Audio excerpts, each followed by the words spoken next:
Hi friends, I'm Sherry. Thank you for joining me for Sherry's DIY Secrets. I'm just getting back from Michael's where I've picked up supplies in order to show you how to do today's DIY project. With those supplies, I'm going to show you how to do a paint pour on canvas. Now, if you saw an earlier video that I did with paint pouring on a vase, this one is just as easy. If by chance, when I said doing a painting project, it made you feel a little,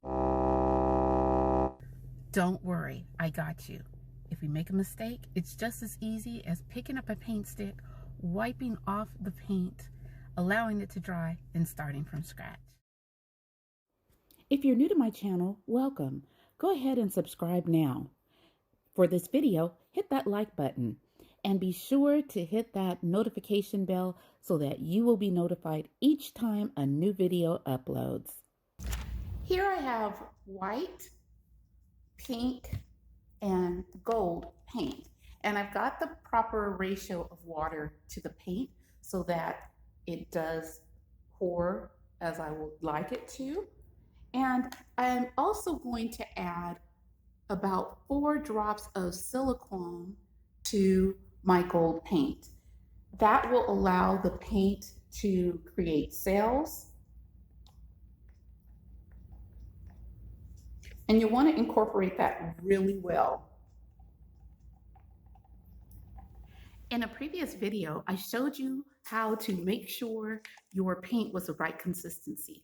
If you didn't watch that video, I'll leave it below so that you can take a peek. Looks good. I've chosen to use the white paint as a base, and I'm pouring that white paint throughout the canvas, and I'll use a stick to spread it around evenly. This base paint will help during the pour process to allow the paint to flow.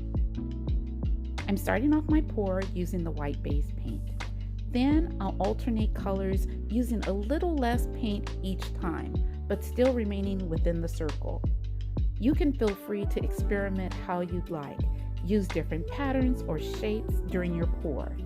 After all, you're just doing some painting.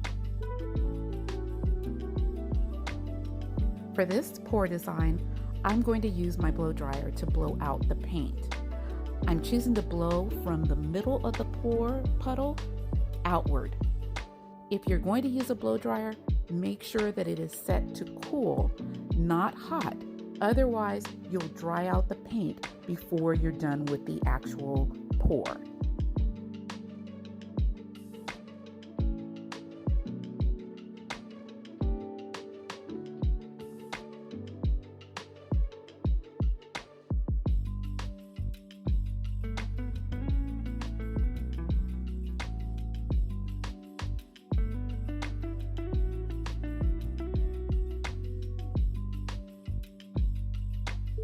What's the fun in painting if you don't get your fingers wet, right?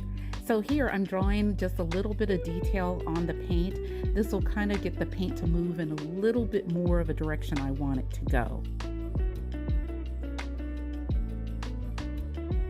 I'm using a compression stick to go around the bottom edge of the canvas to make sure that I get the dripping paint off of there. Otherwise it'll look like icicles hanging from the canvas when it dries. For the second pour, I'm going to actually use a colander. So I'll start with the base coat like I did on the first canvas, put the colander on top, and then I'm going to pour the paint in a circular motion in that colander. Wait till you see the results. I think you'll like it.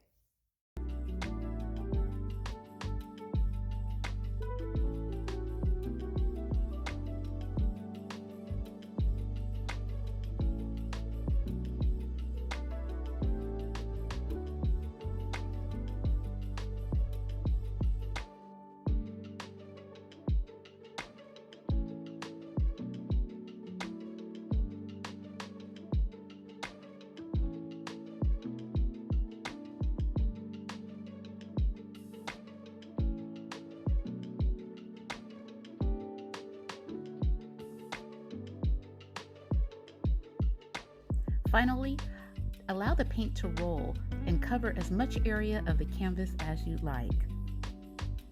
This is a great way to get more definition to the paint.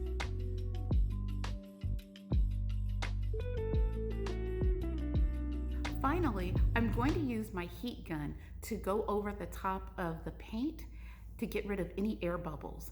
That is also going to allow those sails that we talked about to become more apparent. Wait till you see this. I really think you're going to like it.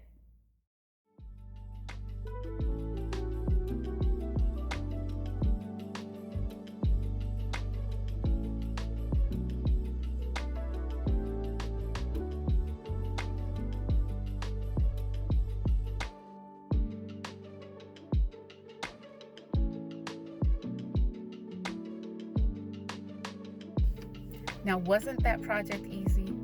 Easy as pie, right? Well, friends, please join me again next time when I bring you another DIY project that's just as easy to do. I'll see you next time on Sherry's DIY Secrets. Bye, friends.